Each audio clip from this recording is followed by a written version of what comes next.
একটি ম্যাচ, একটি মুহূর্ত, একটি সিদ্ধান্ত যা পুরো এশিয়া কাপ 2025-এর ভারত বনাম পাকিস্তান মহারণকে আলোচনার কেন্দ্রবিন্দুতে নিয়ে এসেছে। ক্রিকেট ইতিহাসে ভারত-পাকিস্তান দ্বৈরথ কখনোই শুধুই খেলার মধ্যে সীমাবদ্ধ থাকে না, এটি আবেগের, সম্মানের আর ভক্তদের অশেষ ভালোবাসার প্রতিযোগিতা। এই ম্যাচে যখন পাকিস্তান ব্যাটিংয়ে ছিল এবং ইনিংস গড়ে তুলছিল, তখন এক বিতর্কিত সিদ্ধান্ত গোটা ম্যাচের গতিপথ বদলে দেয়। ফখর জামান, পাকিস্তানের অন্যতম আক্রমণাত্মক ওপেনার, যিনি সবসময় ভারতীয় বোলারদের বিরুদ্ধে আত্মবিশ্বাসী ব্যাটিংয়ের জন্য পরিচিত, সেই ফখরকে এক আম্পায়ারিং সিদ্ধান্তের কারণে ফিরতে হয়েছে। আর এখানেই জন্ম নিয়েছে বড় বিতর্ক। পাকিস্তানের অধিনায়ক সালমান আগা ম্যাচ পরবর্তী প্রতিক্রিয়ায় বলেন, মনে হচ্ছিল বলটি কিপারের আগে লাফিয়ে লাফিয়ে গেছে। তার এই মন্তব্যই স্পষ্ট করে দিচ্ছে কতটা হতাশা কাজ করছিল পাকিস্তান দলের ভেতরে। ম্যাচের শুরুতে ফখর নিজেই দুর্দান্ত সূচনা এনে দিয়েছিলেন। মাত্র ৮ বলের মুখোমুখি হয়ে ৩টি বাউন্ডারি হাঁকিয়ে ১৫ রানের ঝোড়ো ইনিংস খেলছিলেন তিনি। পাকিস্তান দর্শকরা তখন আশাবাদী ছিলেন যে ফখরের ব্যাট থেকে আবারও বড় কিছু আসছে।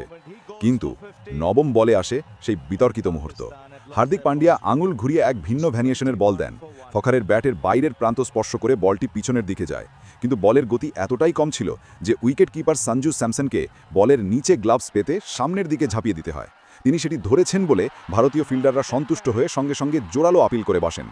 মাঠের আম্পায়ার তৎক্ষণাৎ আউটের সিদ্ধান্ত দেন। পাকিস্তান সঙ্গে সঙ্গে রিভিউ নেয়। টিভি আম্পায়ার রুচিরা পালিয়াগুরুগে রিপ্লেগুলো খুঁটিয়ে দেখেন। স্লো মোশন রিপ্লেতে দেখা যায় বলটি গ্লাভসে ঠিকভাবে ঢুকেছে কিনা নাকি মাটিতে স্পর্শ করেছে তা নিয়ে ধোঁয়াশা রয়েছে। অনেক দর্শক ও বিশ্লেষক মনে করেছিলেন বলটি মাটিতে লাফিয়ে গ্লাভসে গিয়েছে, কিন্তু তৃতীয় আম্পায়ার তার পর্যবেক্ষণে সিদ্ধান্ত দেন যে ক্যাচটি পরিষ্কারভাবে নেওয়া হয়েছে এবং বল গ্লাভসে সরাসরি লাফিয়ে ঢুকেছে। ফলে মাঠের আম্পায়ারের সিদ্ধান্ত বহাল থাকে। এখানেই শুরু হয় তীব্র বিতর্ক। রিপ্লের দৃশ্য স্পষ্ট না হওয়ায় পাকিস্তানি ভক্তরা এবং সাবেক ক্রিকেটাররা ক্ষোভ প্রকাশ করেন।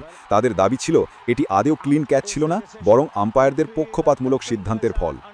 ফখর জামানের বিদায় শুধু একজন ব্যাটসম্যানের আউট হওয়া নয়, বরং পাকিস্তানের ব্যাটিং লাইন আপে এক বিশাল ধাক্কা। কারণ তিনি তখনও পর্যন্ত বেশ আত্মবিশ্বাসী ছিলেন এবং রান তোলার গতি পাকিস্তানের পক্ষে ছিল। তার বিদায়ের পর ব্যাটিং লাইন আপে ভাঙন শুরু হয় এবং পাকিস্তান শেষ পর্যন্ত কাঙ্ক্ষিত স্কোর তুলতে ব্যর্থ হয়। এই বিতর্কিত আউট নিয়ে সামাজিক যোগাযোগ মাধ্যম তোলপাড় শুরু হয়। পাকিস্তানি সমর্থকরা সরাসরি অভিযোগ তুলেছেন যে ভারতীয় ক্রিকেট বোর্ডের প্রভাব আম্পায়ারিংয়ের সিদ্ধান্তে পড়েছে। This was not a fair catch, this was an injustice. যদি আপনিও মনে করেন ফখর জামানের আউট ছিল অন্যায্য, তাহলে কমেন্টে আপনার মতামত দিন। ভিডিওটি লাইক করুন এবং চ্যানেলটি সাবস্ক্রাইব করুন ক্রিকেটের আরও আপডেট ও বিশ্লেষণ সবার আগে পেতে।